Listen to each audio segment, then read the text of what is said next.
everyone, it's Amber. Thank you so much for joining me. I'm going to be doing a super quick tutorial on some cash envelopes. So I know there's a lot of people out there that do the cash envelope system in their budgeting, and I have recently started for 2020. I've been doing cash envelopes. I follow the Budget Mom. Her method of budgeting is, to me, amazing, and I absolutely love her blog and her YouTube channel and her Instagram. So I've been following her method of budgeting since January, and I really love it.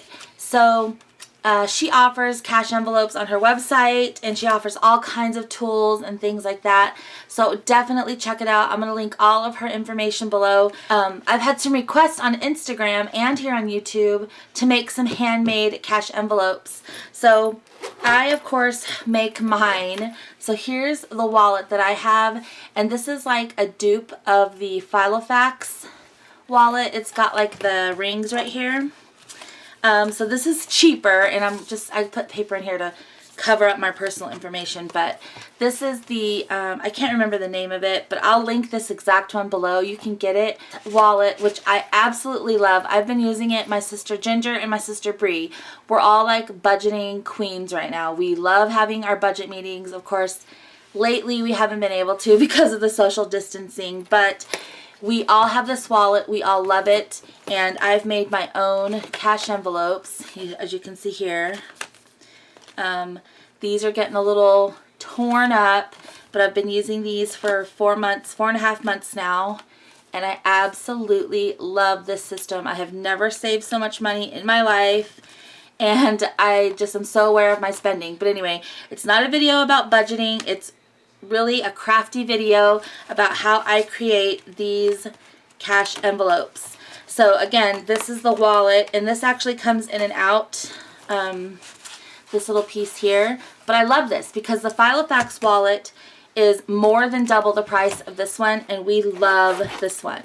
So I'm going to link it below just in case you want to check it out. It does come with a bunch of cash envelopes that are actually really, really good, but they're like patriotic themed, but so I can use those for like the month of July or something. But you know, we're crafters, we like to have different cute envelopes. So I'm getting ready to make a new batch for my wallet, and I've already made 2 of them here. So here they are. I'm going to show you how I punch the holes and everything. But yes, here's my cash envelopes, and I'm going to show you quickly how I created these with scrapbook paper.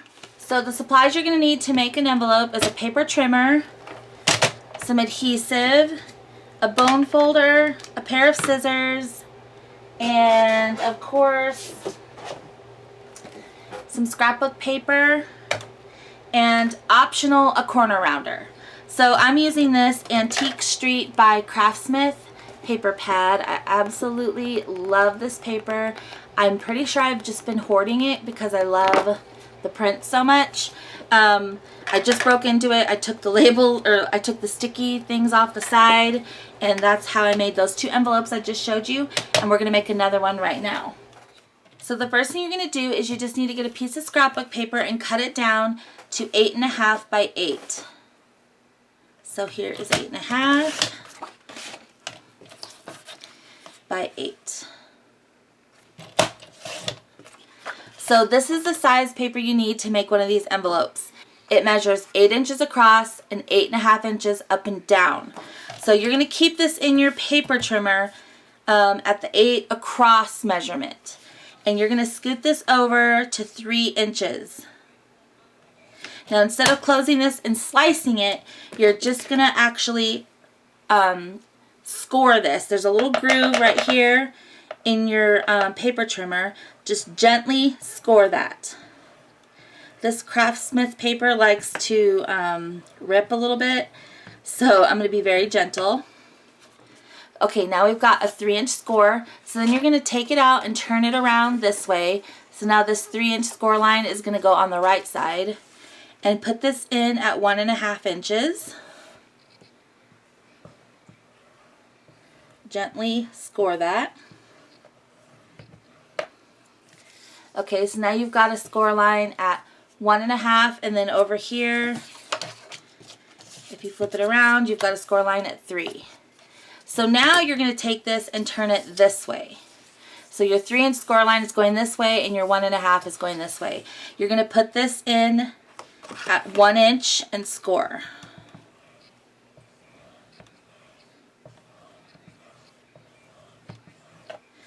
Okay, then take this out, turn it all the way around so that 1 inch score line is over here on the right, and score again at 1 inch.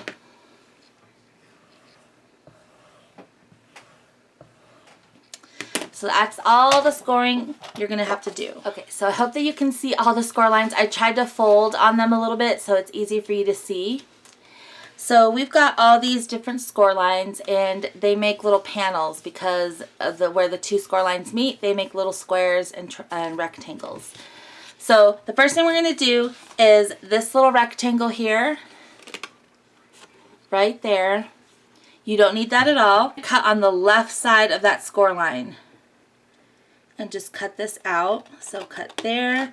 And then when you turn to cut it on this score line, you're actually going to, instead of cutting straight across like that, you're going to take this at an angle and meet that cut. So you actually cut this at a little bit of an angle. See? So this side, do the same thing. You're going to cut now on the right side, on the inside of that score line.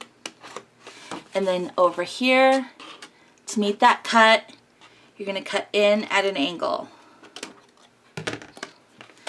So that's how it ends up looking. You've got this angled little cut here. The other 2 panels you don't need are these ones down here. This one and this one. So we're just actually going to cut those out completely. And again, cut on the inside of that score line. And then up here, you're not going to do the angle. You're going to cut on the inside, which is to the right of that score line. And just cut that piece out. Same thing over here. Cut on the inside of the score line, which is on the right of this side. And then this one's going to be on the left. Cut on the inside of that score line. And now here is your envelope template. It's like so easy, right? It's almost done. So then you just fold this up and take your bone folder. Crease those folds really nice. You're going to fold these 2 flaps in. Just like that. And then this flap down. Okay, so the first thing you do is just fold these in, and you're going to add adhesive right here to these 2 edges. So I'm going to use my ATG gun. You can use any tape runner you have, or wet glue will work too. So I do 2 strips, and then I put 2 strips on top of the 2 I just did to make it super strong. So 2, 1, and 2. Okay, so then hold those 2 little flaps in, and this is actually going to go up. And it looks so nice because those are folded in, and the angles look really professional and nice. And then just burnish your glue with your bone folder. And here's your flap. So that you're done with your envelope. Now, an optional thing that I like to do is around these 2 corners. And so I just take my We Are Memory Keepers corner chomper, and I take it on the 1/2 inch side, and I just stick those corners in there and chomp. So it looks a little more finished that way.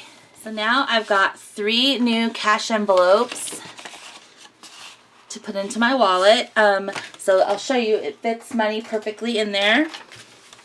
So here's a $10 bill, and you just stick it in there, and there you go.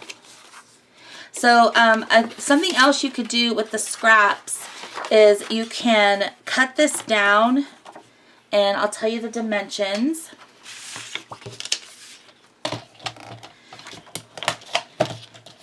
So cut this down to 3 inches, let's see, 3 inches wide by 6 inches tall.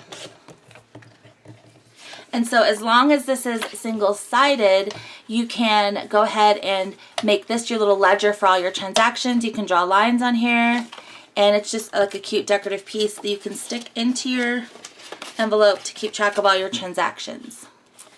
So Of course, now that I've already punched these, I would just line this up like this and just punch where those are. But if this is the first time that you're doing this, the easiest thing you can do is put your envelope and line it up next to the rings. And then just take like a little pen or a pencil and just mark approximately 1/4 inch in where each ring is. It's just an approximate place where you're going to punch your hole. So line it up with each ring about 1/4 inch in, and I'll show you what this looks like after I'm done doing this. This is seriously like the easiest way to do this. I mean, I have this thing right here that punches every single size of planner and Filofax, but not everybody has this in their stash, so I'm showing you the easier way. So now that I've lined that up, I told you, there's the little dot. I took it about 1/4 inch from this folded edge. And then you just take a regular hole punch, and you don't have to have a crocodile, but that's the one I have here on my desk. So I'm going to go and just punch where I marked. And just hope this works out, right? So I got that one. I'm just putting my little mark in the center of my hole punch. And I'm just going to really hope this works out. If you do order that wallet, it comes with cash envelopes, like I said, and you can use those as a template. But here we go. Let's see if this worked. Flip this over. And let's see if I can stick my cash envelope in. And look, it fits absolutely perfectly. So that system did work. And I love how these turned out. So for the labels for your cash envelopes, I use the Dymo Letra Tag label maker. Bree got me this for Christmas and I absolutely love it. And so that's how I made all my labels. I do one on the flap and then one on the front. And you can like adjust the size of your font and everything. I just love this thing. I'm so glad Bree got it for me, and it's really inexpensive. I'll link a similar one below, or the same one if I can find it. I'll link it below so you can go get one. But the categories that I have, if you're interested, are miscellaneous, medical, fun, gas, food, and household. But yeah, I think this is the perfect size cash envelope. So I'm going to punch these and make the rest of mine to replace all these. And I just think it's so fun to switch it up every few months. So I hope that you enjoyed this video. I know it was a little random, but I did have some requests to do this. If you have any questions, please let me know, and I'll see you in the next video. Bye!